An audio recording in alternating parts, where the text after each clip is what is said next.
Now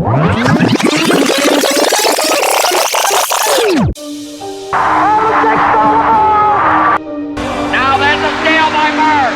Underneath the DJ, lays it in. Pierce for three. It's good. Tatum puts up a three. Bang!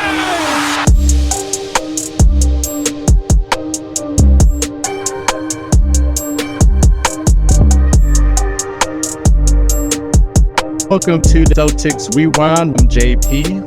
And I am Nat, the GM. What's up, y'all?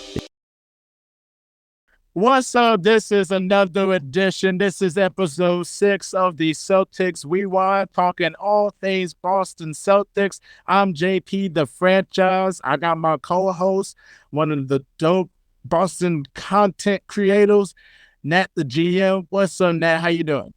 It's going good, man. We still number one. Well, I mean, I'm kind of upset a little bit about the meme that's been going out there with myself from me having a meltdown against Charlotte, though, but we'll get into that in just a moment. But we actually have a guest on for the Celtics Rewind, and I'll tell you what, this guy right here, one of the hardest workers like I've seen.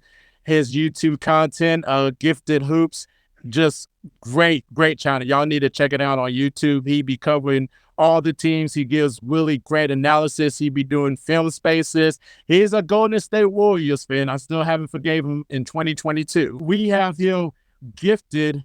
What's up, Gifted? How you doing? What's good, everybody? As Justin said, first off, I want to say I appreciate being here on the pod. This is going to be a very fun experience. But yes, I cover content for pretty much the league as a whole, so it's a lot of hoops that we be trying to watch every now and then, but appreciate all of y'all support. And honestly, Nat knows this. I'm very excited to talk about Boston this year, a team I was super high on. So down, bro, let's get into it. Yes, let's go ahead and get into it, though. So Boston Celtics had a 2-2 record this week. They lost the game to Charlotte and to the Orlando Magic, but they won against the Milwaukee Bucks, which is the game everybody was expecting, and against the Atlanta Hawks. So let's go ahead and get into the loss to Charlotte. So, Gifted, since you are our guest, please give us your takeaways from this Boston Celtics loss to Charlotte, because they had the lead and everything, and unfortunately, Charlotte just came back, and LaMelo Ball in his Puma shoes. I don't know what Puma shoes he had on, but he balled out against us. So what's your takeaways from the Boston Celtics against the Magic? Well, I got to say that for the Boston Celtics overall in this stretch, they have had moments where they look great, but they've also had moments that are eerily similar to last year in terms of their offense stagnating at the wrong times and also guys not fully taking advantage of the 5-out set. Specifically in the Hornets game, that was a crazy game. Ball really performed at a super duper high level, and Tatum was really matching him for a lot of that game. I just feel like the execution down the stretch at times was kind of questionable. Some extra passes could have been made. There's one pass that I think was made to Peyton Pritchard. He was wide open. Great shots, and that's really what I look at. Like, these wins obviously matter for sure, but the processing of, are we creating open shots? Are we taking quality shots when it matters most? That is the most transferable thing that you could take from these games. I think they've had their fair share of doing that and also not doing that. I agree with you, Nat. Please take it away, because we don't want to feel like the last season's team when we have these big leads and then unfortunately we keep playing without food, blowing these leads, unfortunately. Go ahead, give us your takeaways from this game, because that was just, I can't believe we lost that game.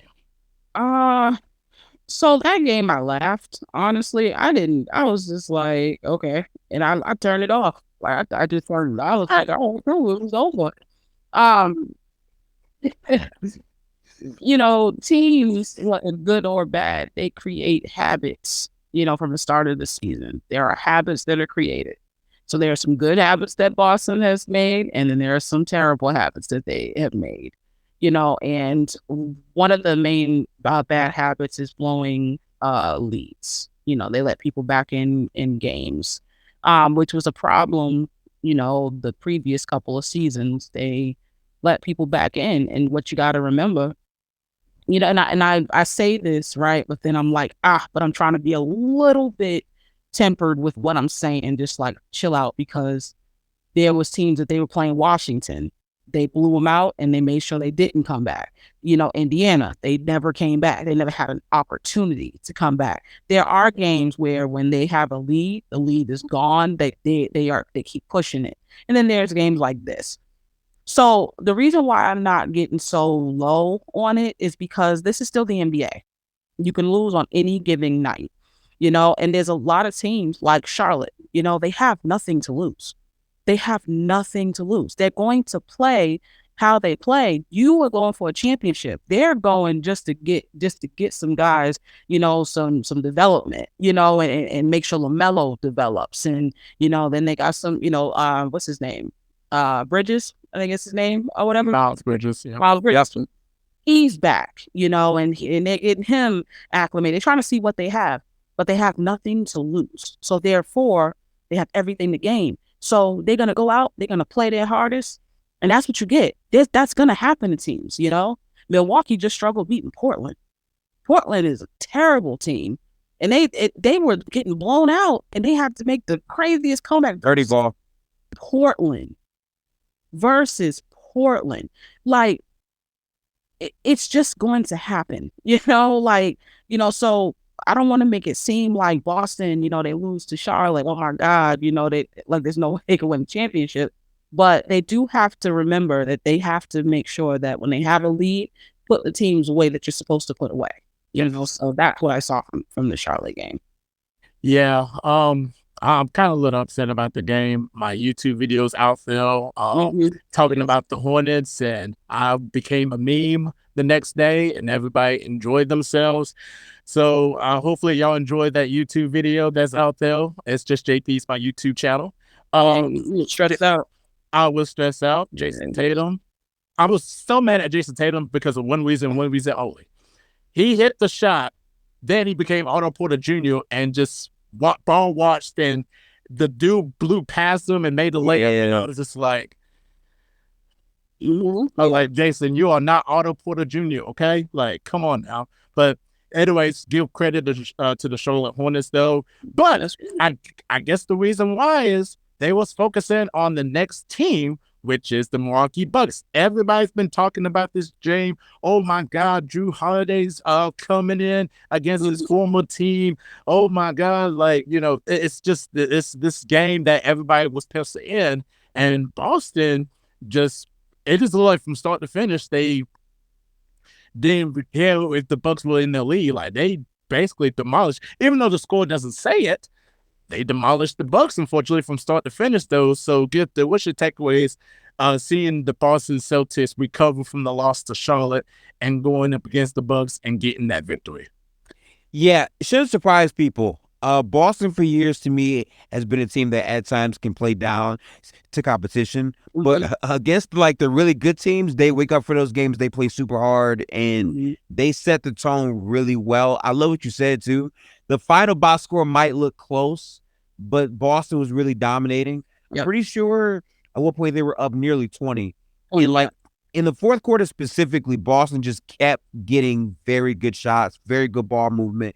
Porzingis continues to be a marvel for this team on both ends of the basketball floor, especially offensively, the way he just floats around and finds open threes. And also, Tatum's defense was very good. I liked how in the fourth quarter, he literally blew up a lob play between Dame and Giannis.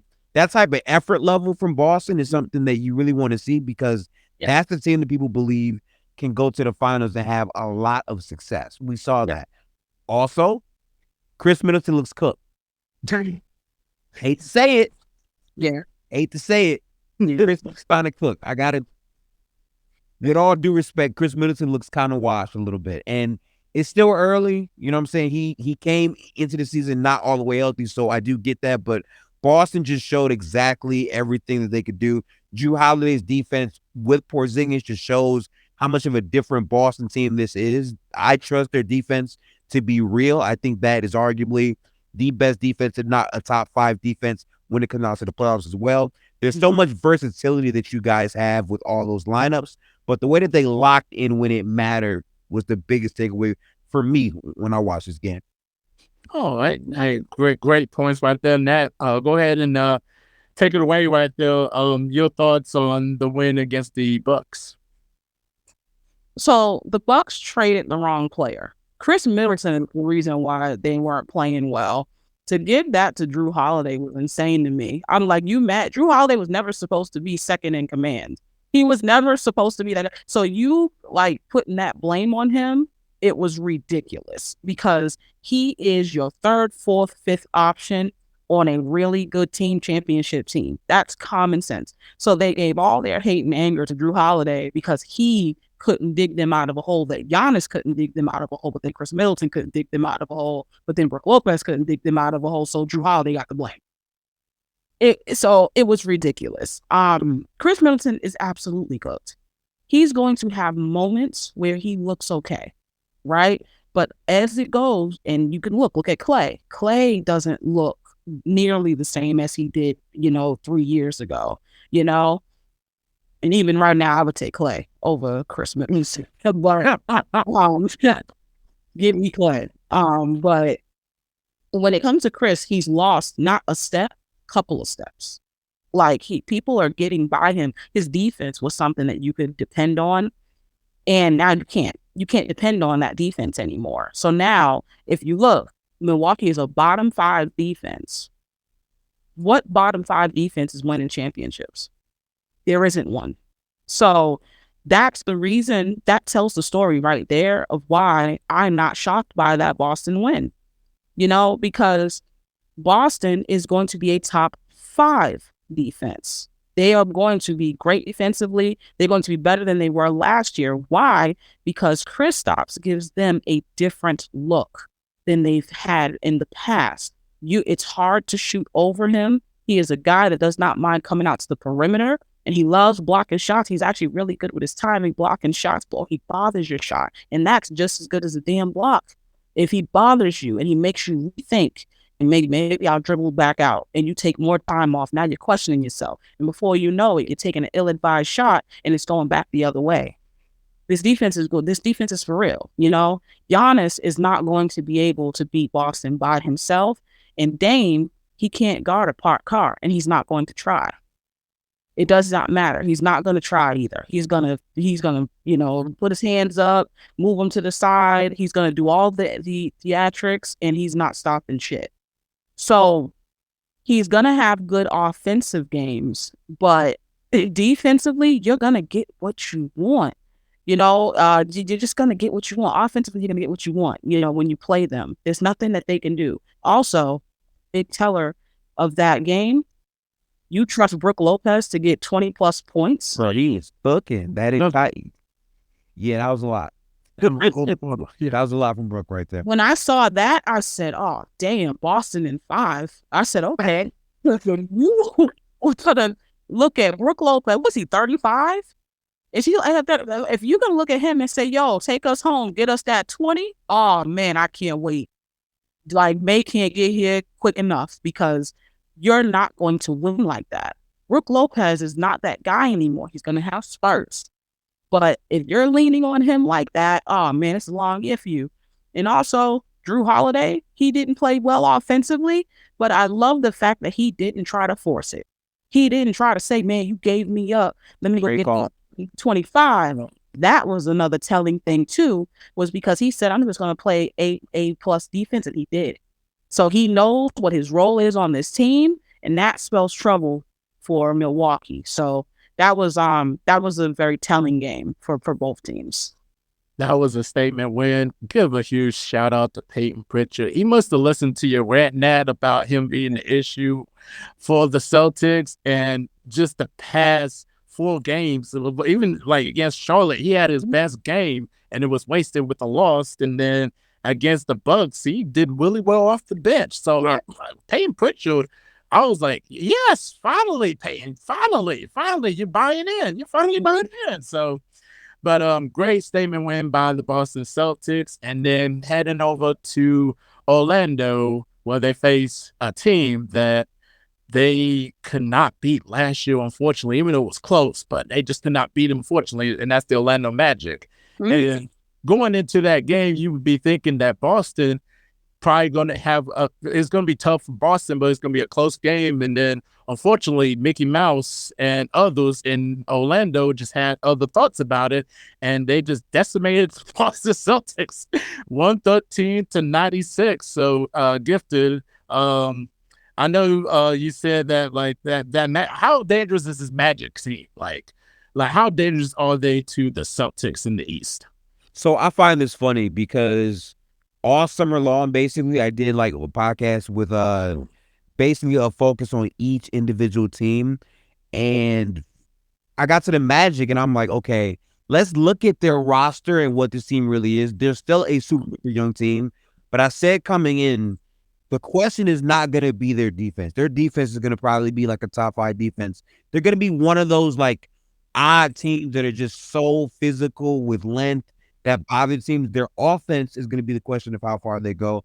And I think so far that's held true, but Orlando has been a problem defensively. The things that you're seeing Franz, Paolo, earlier in the year do have just been really, really good, and it's bothered many, many, many, many, many teams. I'm pretty sure right now Orlando is a top 3 defense, right? I think so, yeah. I mean, they've been good. Jalen Suggs is a player that we weren't sure what was going to happen with all of the guards on this team. He's starting to carve out a role for himself. Anthony Black, young player, but again, size, length, 6'8", like, they just have so many trees on their roster, and they're doing a lot of this right now without a fully healthy squad. They've had guys out. Wendell Carter has not been there for the game so far where they needed him to be, but they're still finding ways to win. And matchup-wise, this is a team that has given Boston problems before in the past as well. Yep. So seeing them win isn't that much of a surprise as people would think. We have to get out of this mode where these young teams suck. Now, every team can be super competitive and knock you out in the NBA, especially a Magic team that is committing to the defensive end first and foremost. That is where their identity is, and they're playing hard with that at the start of this regular season. A great points right there. Mo Wagner. Bro's a problem. Bro's a problem off the bench for the Magic. Nat, what did you see from the Celtics that kind of bothered you against Orlando, just seeing them getting decimated like that, especially like in that second half where they just couldn't really do anything? Not a damn thing. I didn't expect them to win this damn game, honestly. It's a super athletic team. Boston does not do well with super athletic teams. I knew this was an L before they got in here, honestly, because them guys was gonna like really get after it. This Orlando team, like Orlando has been secretly one of my favorite teams to watch for years, going back to the days of Vucevic, like and Aaron Gordon, and even going further back to Dwight Howard. I just always look at what Orlando is doing because I know that they're coming. I know that they're getting better. I know that they're doing things that now you're going to have to see them in the playoffs. And I think they're going to be there this year. I think that I'm going to say that they're going to get in the play-in. I think they can get an 8th seed. I think they got too much talent on that team. It's just too much. You have your stars, you have your guys, you have this, you have that. Now you guys are going to start winning games, and a lot of time it's sheer athleticism. They also have a plethora of guards. They have so many. They got so many guards. Yeah. And they're good guards. They're not guys that just take up space. They're guys that they can come in and give you 12 to 15 points. Big fan of the Wagners. I just like those guys in general. Mo is underrated to me because I think that, when he was in Washington, he necessarily didn't get, he moved around a little bit. He didn't get consistent minutes and everything like that.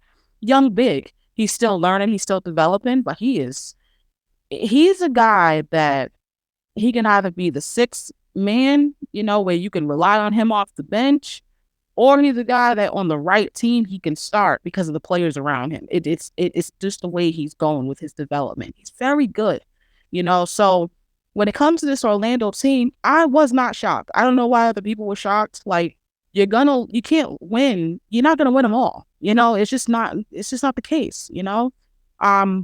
What Boston can take away from this, you struggle with athleticism. You are a very athletic team, but you struggle with other people that are athletic and push back. And that's who Orlando is. Maybe you should work on that and figure out, how to slow these teams down, and maybe get them in the half court, and play your game and stop trying to maybe keep up with them. But you got to check that, because you never know how that can bite you. Because if you are the 1 seed and they are the 8th, or you are the 2 and they are the 7, you're going to have to see them, and they're going to have you running back and forth. Or you're going to do the same shit in the playoffs and then find yourself, in a 7-game series at game 6 and 7 with an Orlando team in the first round. Like, are you going to really do that? They got to figure that out. So they got to figure out how to slow these young teams down that are inexperienced. I agree 100%. Of Magic and Boston, that's going to be a heck of a playoff series and all that. That can go back and forth if Boston can't, change and do their adjustments and stuff. And then there was no Drew Holiday this game due to an ankle injury. Kristaps Porzingis got hurt with his calf in the game. And then speaking of which, we're going to go over to, and that was the first loss of the in-season tournament. They still have a chance to still be in the in-season tournament. So we'll just have to wait and see tomorrow, which we'll get into. And let's go ahead and get into the last game. Shout out to Hawks Fan TV, because he always driving the Hawks propaganda. So we have the Celtics versus the Hawks. I just love when Hawks Fan TV just is quiet. He just disappears. And because Boston defeated the Hawks 113. You said what? Like most Atlanta fans. There's one that will take the heat. There's one that can take the heat, but most of them, no, not really. They just kind of just fly off, So, but definitely no Porzingis this game due to a calf injury. No Drew Holiday too as well. So we got a chance to see Banton start in, and also the man himself, the legendary Al Horford. So Gifted, what are your thoughts and takeaways seeing Boston's win against the Atlanta Hawks, and then talk about that nasty dunk on with Jaylen Brown on Clint Capella? Oh my God, that was nasty. Well, first off, Jaylen Brown had a better game than last game. He did not go 1 for 14 in the second half versus the Hawks like he did versus the Magic, so that was very crucial for Boston having some success. I think that a lot of Boston's players played with a bit more poise and control in the second half of that game. It was more of an up and down game. Atlanta got some things going offensively, which is good, but Boston reacted and knew exactly how to respond when it mattered to close out the game. I still say that, like, the versatility of what guys can do on this roster on any given night. Al Horford can come in, hit big shots. Derek White is a guy who can still ball handle and take the pressure off of Tatum. Tatum, with trying to be more physical, trying to get to the basket more, that it really unlocks a lot of aspects for this team. When Jaylen Brown stays out of his own head and says, okay, I'm going to play in this off-ball role, I'm going to catch the ball, I'm going to soar in transition, I'm not going to make things hard for myself, he played like a much better player. So great bounce-back game for Jaylen Brown, because, man, versus the Magic, it was looking very, very rough out there sometimes. Nat, you go ahead and what's your takeaways from this win here? Jaylen playing better. He typically plays okay versus Atlanta. Just something like Atlanta plays that, Jaylen plays all right. But this is another game where I'm like, yeah, they should have won this. They played well against Trey, although I love Trae Young and everything. It's just that Atlanta team just doesn't make a lot of sense right now. They got some stuff that they're trying to figure out, and they're trying to, get to what they're trying to do. So, is the whole Trae Young and DeJounte Murray thing going to work? Do they have to ship out some pieces, or whatever? They're just kind of all over the place. So I looked at Boston like, yeah, you should win this game. So, that's really kind of how I looked at that game. I had them going 2-2 last week. And they won the games I thought they were going to win. I definitely feel you on that one. What y'all think about Boston's like third quarter struggles? It just seems like in the first half they play really well. Like first quarter they be jumping out the gate, and then they might put up like 60, 70 points in the half, and then in the third quarter it just seems like a completely different team than the first half. So what y'all think about them and their third quarter struggles? Jump shots and 3-pointers. Absolutely. And that's really what it is. Like the issue, this is one of the issues that I had with specifically Jason Tatum the last few years. He gets himself going by threes and jump shots, where if he just reversed it and said, I'm going to go in and create contact, He'd be a much better player. He'd be so much better. And he's done a lot of that this year, which is why, he's at 62% true shooting. He's at 50% from the field. He's at 37% from three. And then I think his free throws dropped like 8% though.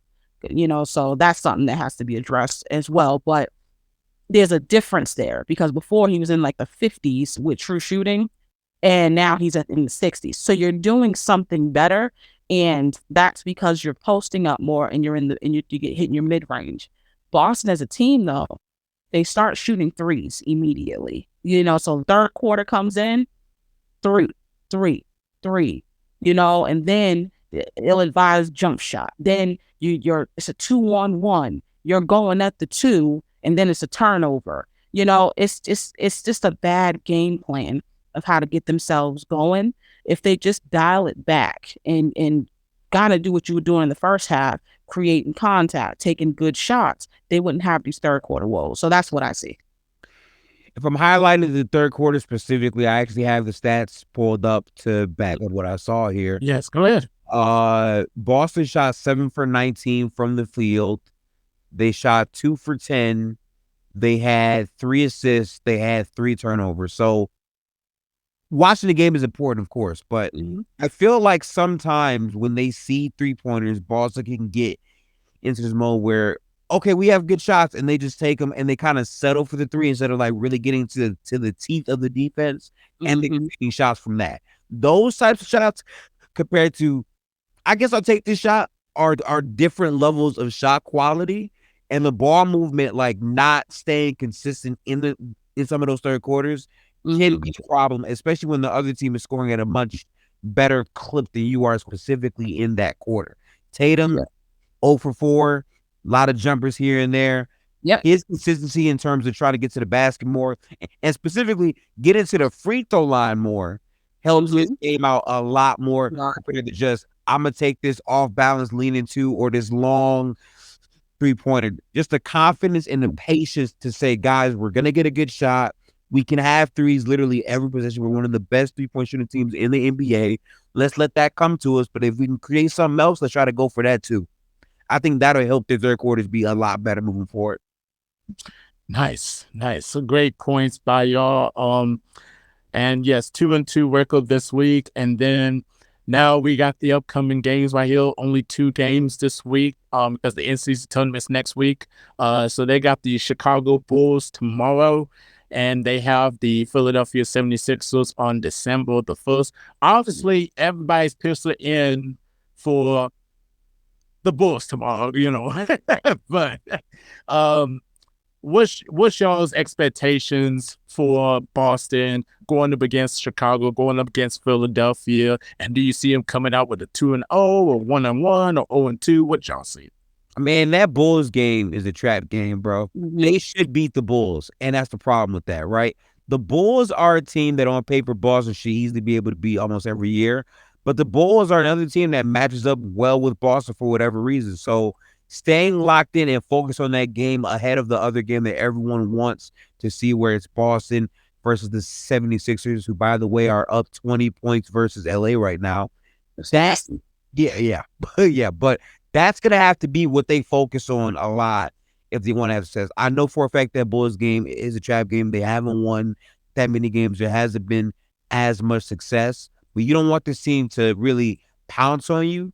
And for Boston, it can be primed in that direction. So staying focused, staying mentally prepared, and again, emphasizing the ball movement against the Bulls, who don't have a great defensive personnel unit to really, stop that, is crucial for Boston to win that game, I would say. Yeah. I would say when it comes to these next couple of games, the Chicago money is a trap, because I'm not sure if KP is gonna be back, but I would love to see KP versus Vooch and see how that plays out. That could be fun. But more so making sure DeRozan doesn't really get going with that mid range. DeRozan usually has good games versus Boston. He gets 20 points. And Zach LaVine, I think Boston's been pretty good versus Zach LaVine, but just making sure that he just doesn't get off, and making sure Kobe White stays under control, and it should be one of those games where, to be honest, whether KP plays or not, Boston should win by 10. It still should be a double-digit win. As far as Philly, I know wants their get back because they lost to Boston with no KP, and I think their White was missing from that game. Mm-hmm. So there was 2 starters missing from that game, and Boston just had them. As Boston is just going to have Philly, I just think that Boston is just the better team still. But I think Philly's going to want to win that one, so we'll see how that plays out. But I do have Boston winning both of those games coming up. All right, and I think Boston. I think it is a trap game for Chicago. For them against Chicago tomorrow. But I think they can win that game, and hopefully they can win against Philadelphia, as this is going to be number 3 this season already. This is crazy that they face each other within just 1 month 3 times. So hopefully they can get both wins though. But Gift, I want to say thank you so much. I got a couple questions for Gifted though. I want to go go ahead. I'm present. Yeah, I want to go another 5. We was talking about touching on it. When it comes to this Boston Celtics team, we talked about the addition of KP if he would become a Boston Celtic months ago. Months ago, before he was even on the team. Rumors even be going to Boston. I remember right after the playoffs ended, we was like, yo, Porzingis on this team will be. And all of a sudden he gets traded there. Yeah. Yeah, we was talking about that. Now that it has actually happened, he's on this team, and I'll go after you. What are the things you see that are different from Kristaps Porzingis now versus when he's on Washington, Dallas, and New York? How does he look in Boston to you? Well, I think for me, the biggest thing that I knew he could do, but I didn't think he would be doing this frequently, is pressuring the basket off of rolling. Like, most people just think that he's this guy that can just shoot and he can't really play super physical. But for Boston, in my opinion, he's been very physical. He's dove very hard. Even all preseason long, he was just rolling and dunking the basketball. He's cutting a lot more. Like, the off-ball movement from him has been way more active than it has been for his previous teams. But then on top of that, the spacing and the connective passing you're seeing more of fits Boston very, very well. I've seen so many plays where KP is that guy that bails them out, where even if he's not scoring, he's such a good shooter, teams have to go guard him. He's attacking closeouts and forcing free throws. Yep. Even something like that, where sure, he might not shoot the ball, but he's getting to the free throw line. That break in the game can change the momentum to go back to Boston's way by getting to the free throw line. It's a huge skill that most, teams don't have players who could just do that. And even his ball handling in certain spots where he just catches and goes and then kicks in the flow of Boston's offense, it just fits in like a glove. And then defensively, he's been very, very good as well. Very disruptive presence with his length of blocking shots. It's just been the perfect fit that we thought he would be before he was even rumored to go there. I couldn't agree more. We were talking about this maybe 6-7 months ago. And when it happened, we were just like, see, we were talking about this, I have been screaming the praises of Porzingis and how Porzingis needs to be on Boston for a few years. And I said, they need each other. Kristaps you're not going to see what he can do unless he gets in a system like Boston. He's a nice compliment, and you could play through him very well, and even defensively, this dude has an edge that people really didn't see before. Like, he'll get in your face, and he'll block your shot and then say, "Yeah, I told you." Like, it's actually really nice. There's no need to play nice. You're not friends. You're going after a championship. You're not nobody's friend. And I like that attitude with him. And he rubs people the wrong way, and I like it because he's a competitor. And I don't think people were able to see that with him. And I think it's shining through right now. He's played well offensively. He's played very well defensively. Defensively is actually why I'm so excited about him being here. He's given more defensively than I thought he was going to. He moves his feet very well. He blocks shots. It's very timely with the block shots. And he plays well off of the guys. I would hope that they play through KP a lot more than what they do, because a lot of times when they blow leads, I guarantee you KP didn't touch that ball 1 to 3 times. He probably did touch it more than that, and that's a problem. So I would love to see KP really, really, really get going, and those guys look for him because he's getting open. A lot of times there's 2 guys on Jason Tatum. That means it leaves somebody open, and usually it is KP because he's moving and he's like, he has his hands up and he's like, "Yo, give me the ball." So with that being said, Gifted, what do you think are some things that you would like to see Boston do better with the core that they have, with the big 5 that they have? Remembering what 5 out is meant for. 5 out is meant to where you have a fully spaced floor, so your ball handlers can play at times in isolation, but more importantly, you can swing the ball and any guy on the floor can make a shot, which means you cannot pressure the rim at a better rate because guys can't help. Guys have to guard whoever is out there at the 3-point line.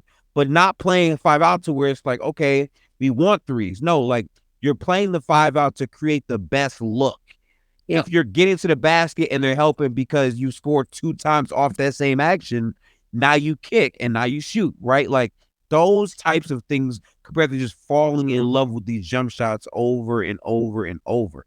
But more importantly, I love your point about Porzingis, because this is something that I do want to see Boston do more of, because I feel like sometimes he's just there and they're not putting him in enough actions. I feel like if you haven't scored on 3 straight possessions, how about you run a simple pick and roll, give him a post-up mismatch, free throws, or he shoots over, or he gets over to the basket and you create something else out of that. Porzingis, to me, is the guy you throw into where, okay, Brown and Tatum right now can't create those same looks from the perimeter. Here's a completely different option that on most nights is going to have the size advantage versus whoever he's matched up against. Let's use that to our advantage to create a stop from the momentum of the other team. I want to see more of that happen because I think that would make the offense a lot better. And I think Jaylen Brown needs to be involved in more off-ball actions with Porzingis, because Porzingis with his spacing and Brown with his athleticism and his cutting, you should be seeing way more actions involved in those two, because basketball-wise, I think that makes a ton of sense. And I will get Brown going super easy, because now it's like, well, shoot, if Brown's cutting right here and we go cover Brown, now Porzingis has a wide open 3, or Brown, he gets an easy dunk that gets his overall confidence going, and now he's making better choices on ball. Like, those are things that can make Boston a lot better. Yeah, I love it. Yeah, that was the questions. That's all I had, JP.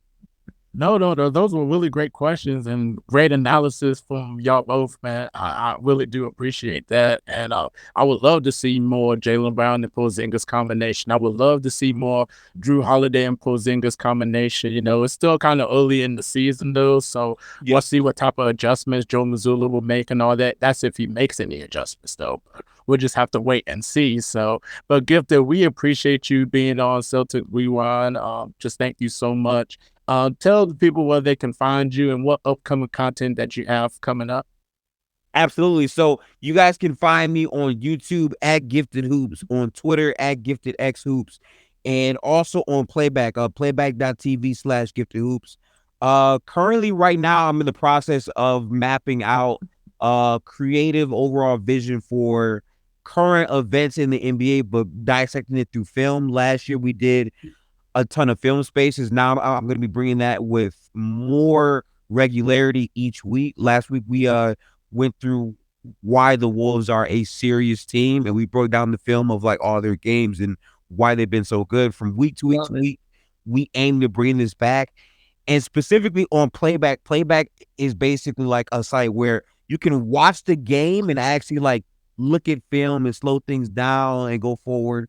So it's a bit easier than just having like 5 or 6 people on Twitter, like scrolling down, trying to zoom in. Like now the entire game film can be present for everyone's monitor. So we're doing that more. And also I have a podcast, which now I took some time. I stepped back to really look at how I want to continue to go about that. I'm going to now have a podcast where I'm talking about current events in the NBA with people who represent other teams, and sometimes just with my mind in terms of what I've been watching and how I'm viewing things. So the podcast is called Gifted Hoops. It's on Spotify, Apple Podcasts, and the video version is on my YouTube. So if y'all rock with that, go tap in Gifted Hoops on YouTube. And I appreciate y'all for having me on the episode today. Thanks. Yeah. Yes. I've been the gift to y'all. He's a brilliant mind. Been following him for like 3 years, man. We've been talking hoops. All right. He's serious, you know. So get on the train now, because once he's off and then you see him, you know, on your television, don't say we didn't say something, you know. So Definitely dope content creator. Nat, you got anything coming up? Yeah, so what we do, you know, Celtics Rewind every week. Then I have you know, 3P podcast with my guy Jones and for Sports. You know, that's on Mondays at 7 p.m. That we record. You know, and we go live and everything like that. You know, we always have guests. You know, I'm always down to, you know, co-host with somebody, or, you know, jump on somebody's podcast or whatever and support. You know, and you know, I don't just watch Boston. I watch it all. You know, so yeah, that's what I got. Hey, y'all dope. Y'all making me like even better. So I definitely follow y'all, and y'all are so dope. So definitely shout out to y'all. Y'all can find me on This Is JP on my YouTube channel, creating some content and reaction videos. TikTok on I think it's Justin Payton 57. Or you can just say It's Your JP. Just creating some content for y'all. You know, doing old school, new school NBA, and then you gonna catch me on Celtics Rewind too as well every single week though. So I'm definitely gonna bring you all things Boston Celtics. This has been episode 6 of the of the Celtics Rewind. I'm JP. She's not the GM. That's Gifted. Y'all yourselves a wonderful day. Peace. Peace.